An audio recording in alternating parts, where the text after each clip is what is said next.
നീന്തി വന്ന ആളാണ് നിങ്ങളുടെ പൂർവ്വ വിദ്യാർത്ഥിയായിട്ട് വന്നിരിക്കുന്നത്. പേര്? എന്റെ പേര് മെറിനാണ്. ഞാൻ 7ാം ക്ലാസ്സിൽ പഠിക്കുമ്പോൾ ആദ്യമായിട്ട് പുഴയിൽ നീന്താൻ വരുന്നത്. അപ്പൊ തന്നെയാണ് എന്നെ പഠിപ്പിച്ചത്. ആദ്യമായിട്ട് വരുമ്പോൾ ഞാനും അപ്പയും മാത്രമേ ഉണ്ടായിരുന്നുള്ളൂ. ഞാൻ ഒരുപാട് ഇതുപോലെ ക്ലാസ്സോ ഒന്നും ഉണ്ടായിരുന്നില്ല. ഞാനും അപ്പയും ജസ്റ്റ് വന്ന് നീന്തി അപ്പൊ ഓരോ കാര്യങ്ങൾ പറയും. പക്ഷെ എന്നെ ഒരുപാട് വെള്ളം കുടിപ്പിച്ചു. അപ്പ എന്നോട് പറഞ്ഞു ഇങ്ങനെ കിടന്നാൽ മതി, ഞാൻ പിടിച്ചോളാന്ന് പറയും. പക്ഷെ അപ്പ എന്നെ മുക്കി താഴേക്കിടും. അങ്ങനെ ഞാൻ വെള്ളം കുടിക്കും. അങ്ങനെ വെള്ളം കുടിച്ചോ പഠിച്ചേ. അത് കഴിഞ്ഞ് പിന്നെ പകുതി ദൂരം ഇതുപോലെ ഇങ്ങനെ പോയിയാ കുറച്ചു ദൂരം പോകും. പിറ്റേ ദിവസം അതിന്റെ അപ്പുറം ദൂരത്ത് മണപ്പുറം കടവിൽ വെച്ചിട്ട് കുറെ ആൾക്കാര് എന്നെ പറഞ്ഞ് പേടിപ്പിക്കായിരുന്നു നീർനായി ഉണ്ടെന്ന്. അത് കേട്ട് ഞാൻ നീന്തില്ല വരില്ല എന്നൊക്കെ പറയും. അപ്പൊ പിന്നെ എന്റെ അടുത്ത് പറയും ഞാൻ തപ്പി. അപ്പൊ ഒരു തപ്പി കുഞ്ഞിന്റെ അരയിൽ വെച്ചിട്ട് എന്നെ കൂടി നീന്തും. അപ്പൊ ആര് നീർനായി വന്നതിന് ഞാൻ കൊന്നോളാന്ന് പറയും. ആ ധൈര്യത്തിൽ ഞാൻ നീന്തും. അങ്ങനെ 39 ദിവസം കഴിഞ്ഞിട്ടാണ് ഞാൻ ആദ്യമായിട്ട് പുഴ നീന്തി കിടക്കണേ. ഓരോ ദിവസവും ഓരോ ഡിസ്റ്റൻസ് കവർ ചെയ്യുമ്പോൾ എനിക്ക് ഒരു പേരും മിഠായ വാങ്ങി തന്നോണ്ടിരുന്നത്. ലാസ്റ്റ് ഗ്രില്ല് വാങ്ങി തന്നു, ചിക്കന്റെ ഗ്രില്ല്. അതായിരുന്നു ഞാൻ ആവശ്യപ്പെട്ടത്. അപ്പൊ ഇപ്പൊ പറയാം ഓരോ പിള്ളേര് ഓരോ ആവശ്യങ്ങൾ പാരന്റ്സിനോട് പറയുമ്പോ അവരത് ചെയ്തു കൊടുക്കാന്ന് പറഞ്ഞാൽ പിള്ളേര് ഓരോ ദിവസം ചിന്തിക്കുന്നതെന്ന് പറയാം. ഞാനിങ്ങനെ എനിക്ക് എന്റെ ഏറ്റവും വലിയ ആഗ്രഹം ഗ്രില്ല് കഴിക്കാന്നായിരുന്നു. അതെനിക്ക് ആ ലാസ്റ്റ് നീന്തലിൽ നിന്ന് കിട്ടി. അങ്ങനെ നല്ലൊരു അനുഭവമാണ്. നിങ്ങളെല്ലാവരെയും കണ്ടപ്പോ ഇത്രയും പ്രതികൂല സാഹചര്യത്തിൽ നിങ്ങൾ വന്ന് നീന്തൽ പഠിക്കുന്നുണ്ട്. ഇപ്പൊ മഴയായിട്ടും ഇത്രയും പേരുണ്ട്. ഇതിലും കൂടുതൽ ആൾക്കാരുണ്ടെന്ന് അപ്പ എന്നോട് പറഞ്ഞിരുന്നത്. അപ്പൊ പാരന്റ്സിന്റെയും നിങ്ങളുടെ പിള്ളേരുടെയും എല്ലാവരുടെയും കഠിനാധ്വാനമാണ്. എന്തായാലും നിങ്ങൾക്ക് നല്ല സക്സസ് ഉണ്ടാവട്ടെ. എല്ലാവരും നീന്തൽ പഠിച്ചിട്ട് നല്ലത് ഒരിക്കലും നമ്മൾ മറക്കില്ല. പിന്നെ എന്ത് പ്രശ്നം പറഞ്ഞാൽ കുറച്ച് ലാഗ് വന്നു കഴിയുമ്പോൾ നമ്മുടെ സ്റ്റാമിന പോകും. നമുക്ക് കുറെ നേരം നീന്താൻ പറ്റത്തില്ല. പക്ഷെ ഏത് വെള്ളത്തിൽ നമുക്ക് പൊങ്ങിക്കിടക്കാൻ പറ്റും നീന്തൽ പഠിച്ചു കഴിഞ്ഞാൽ. ഒരിക്കലും നമുക്കൊരു അപകടത്തിൽ അകപ്പെട്ടു പോയാലും നമുക്ക് രക്ഷപ്പെടാൻ പറ്റും. ഏത് സാഹചര്യമാണെങ്കിലും നമുക്ക് പൊങ്ങിക്കിടക്കാൻ പറ്റും. അത് മതിയല്ലോ, വെള്ളം കുടിക്കാതെ പൊങ്ങിക്കിടക്കാം. അതാണ് മെയിൻ. അതെന്തായാലും നിങ്ങൾക്ക് പറ്റും. പിന്നെ അപ്പേ ഇത്രയും സപ്പോർട്ട് ചെയ്യുന്നതിന് നിങ്ങൾക്ക് എല്ലാവർക്കും താങ്ക്സ്. നിങ്ങളുടെ എല്ലാവരുടെയും പാരന്റ്സിന്റെ സപ്പോർട്ടും പ്രാർത്ഥനയും എല്ലാം ഉള്ളതുകൊണ്ടാണ് ഇത് ഇത്രയും നല്ല ഭംഗിയായിട്ട് നടക്കുന്നത്.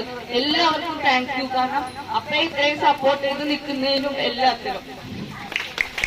4 പേരായിട്ടാണ് ആദ്യമായിട്ട് തുടങ്ങിയത്. അതില് മെറിൻ മാത്രമാണ് ആദ്യത്തെ വർഷം നീന്തി കടന്നോളൂ ആദ്യമായിട്ട് നീന്തി കടന്ന കുട്ടിയാണ്. പിന്നെ നമ്മൾ പിറ്റേ വർഷം നമ്മള് ആദ്യം തുഴഞ്ഞു പഠിപ്പിക്കാൻ എനിക്ക് തുഴച്ചിലറിയാമെങ്കിലും തുഴഞ്ഞു പഠിപ്പിക്കാൻ എനിക്ക് അറിയില്ലായിരുന്നു. പിറ്റത്തെ വർഷം മകൻ 8 വയസ്സുകാരൻ വന്നപ്പോഴാണ് നമ്മൾ കരയോടടുത്ത് തുഴഞ്ഞിട്ട് കഴിഞ്ഞാൽ, അതായത് കുറെ ദൂരം എത്ര നേരം തുഴഞ്ഞെടുക്കാൻ പറ്റുമോ അത്രയും ദൂരം നമുക്ക് നീന്താൻ പറ്റും. അത് നമ്മൾ കണ്ടെത്തിയത് പിറ്റേ വർഷമാണ്. മകന് 8 വയസ്സുകാരനെ പഠിപ്പിച്ചിട്ട് ഇത് തീരത്തിന്റെ അടുത്ത് തുഴഞ്ഞിട്ടു. അതിനാണ് ആദ്യമായിട്ട് തുഴച്ചില് 1 മണിക്കൂർ തുഴഞ്ഞിട്ടിട്ട് പിന്നെ നമ്മൾ ചെയ്യാൻ തുടങ്ങി. പിന്നെ അത് എല്ലാ വർഷവും അത് കണ്ടിന്യൂ ചെയ്ത് ക്ലിയറാക്കി പോരായ്മകളെല്ലാം പരിഹരിച്ചു. ഇപ്പൊ ഏറ്റവും നല്ല രീതിയിലാണ് ഇപ്പൊ ക്ലാസ്സുകൾ നടക്കുന്നത്. കുറച്ച് പ്രാക്ടീസിന് വേണം. ഇവിടെ പഠിച്ചിട്ട് ഉടനെ ചാടിക്കയറി പോകരുത്. കുറച്ച് പ്രാക്ടീസിന് വേണ്ടിയിലാണ്. വണ്ടി ഓടിക്കാൻ പഠിക്കും പോലെയാ. വണ്ടി ഓടിക്കാൻ പഠിച്ചില്ല ഇപ്പൊ അടിയും ബഹളവും നടക്കാണ്. വണ്ടി ഓടിക്കാൻ പഠിച്ചു കഴിഞ്ഞാൽ ഒരിക്കലും നമുക്ക് വണ്ടി ഓടിക്കാൻ പഠിച്ച് ലൈസൻസ് കിട്ടി കഴിഞ്ഞാൽ ഒരിക്കലും നമുക്ക് എറണാകുളം സിറ്റി പോലെയുള്ള ഒരു സ്ഥലത്ത് വണ്ടി നടുക്ക് വെച്ച് കിട്ടിക്കഴിഞ്ഞാൽ ഒന്ന് പുറത്തേക്ക് ഇറക്കി കൊണ്ടുവരാൻ പറ്റില്ല. വണ്ടി ഫ്രീ ആയിട്ട് തരാന്ന് പറഞ്ഞാൽ പോലും എത്ര ലക്ഷം രൂപയുടെ വണ്ടിയാണെങ്കിൽ നമുക്ക് സ്വതന്ത്രമായിട്ട് ഓടിച്ചു കൊണ്ടുപോയി വണ്ടി ഫ്രീ തരാന്ന് പറഞ്ഞാലും നമുക്ക് ഓടിച്ചു കൊണ്ടുവരാൻ പറ്റില്ല. എന്നുവെച്ചാൽ അതിന് പ്രാക്ടീസ് വേണം. അത് പുഴ നീന്തി കടന്നിട്ട് വേണം അതിന്റെ പ്രാക്ടീസ്. ആ കുറച്ച് പ്രാക്ടീസും കൂടെ ഉണ്ടെങ്കിലാണ് ഈ ഒഴുക്കിലൊക്കെ പോണെങ്കിൽ അല്പം പ്രാക്ടീസ് വേണം, അല്ലെങ്കിൽ പേടിച്ചു പോകും. അപ്പൊ ഇത് കഴിഞ്ഞ ഉടനെ മഴക്കാലം നീന്തൽ തുടങ്ങാണ്. മഴക്കാലം നീന്തൽ തുടങ്ങും. അപ്പൊ താല്പര്യമുള്ളവർ വന്നു കഴിഞ്ഞാൽ അവരെയൊക്കെ പങ്കെടുക്കും.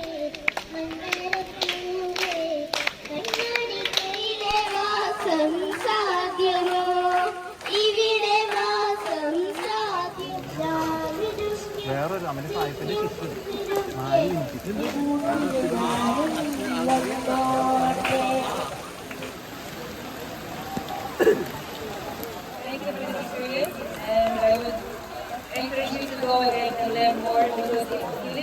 മിനിറ്റ് വരിക്ക ചക്കര ചോള കണക്കിന് തുടുത്തുടുത്തൊരു കല്യാണി. ഏറ്റുപറഞ്ഞ എല്ലാവരും ഏറ്റുപറയും മാത്രമേ ഈ പാട്ട് രസമുള്ളൂ. എന്നാൽ മാത്രമേ പാട്ട് മുന്നോട്ട് പോയിട്ട് കാര്യമുള്ളൂ. അപ്പൊ അവസാനത്തെ ഈരടികള് തുടുത്തുടുത്തൊരു കല്യാണി, അതുപോലെ അവസാനം പാടുന്ന കല്യാണി കരളിലൊരു കാവടി പൂക്കാവടി കിടന്നാടന കണ്ടു നിൽക്കണ കല്യാണിക്ക് ചെറുതിരി ചെറുപുഞ്ചിരി പോകണ തിരിഞ്ഞോടണ പണി തെറ്റുന്ന മുകിലാകുമോ ആ കണ്ണിടത്ത് നോക്കി പോണത് തലതെറിക്കുന്നത് കാണാം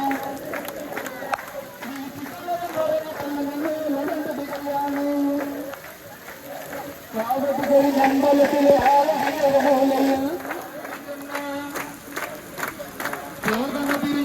പണി ഭക്തി മുറുകിലാകുമോ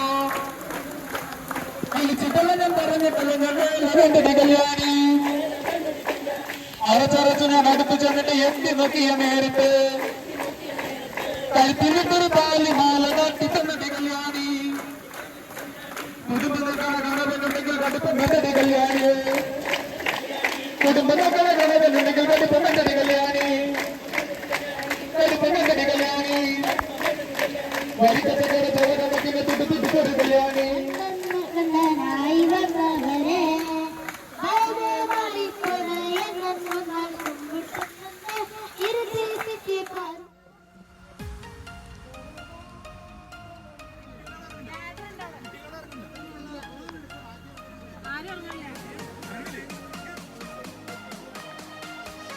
രണ്ടായിരത്തി 2024 13ാമത്തെ ബാച്ചിന്റെ ഹാഫ് ക്രോസിംഗ് ആണ് ഇപ്പൊ നടക്കുന്നത്. 60 പേരാണ് ഒപ്പം റെഡി ആയിരിക്കുന്നത്. എന്നാലും നമ്മൾ ഹാഫ് ക്രോസിംഗ് ആയതുകൊണ്ട് 30 പേരെ വെച്ച് 2 ട്രിപ്പാണ് അടിക്കുന്നത്.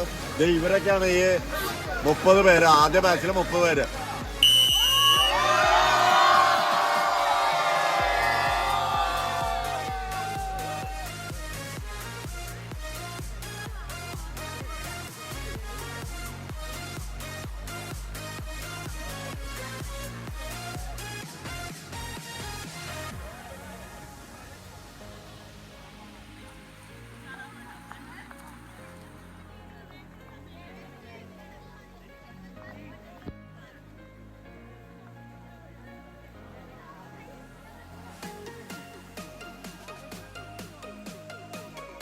രണ്ടായിരത്തി 2024 13ാം ബാച്ചിന്റെ ഹാഫ് ക്രോസിംഗാണ് ഇപ്പോൾ നടക്കുന്നത്. ആദ്യം 30 പേരെ നീന്തിച്ചു.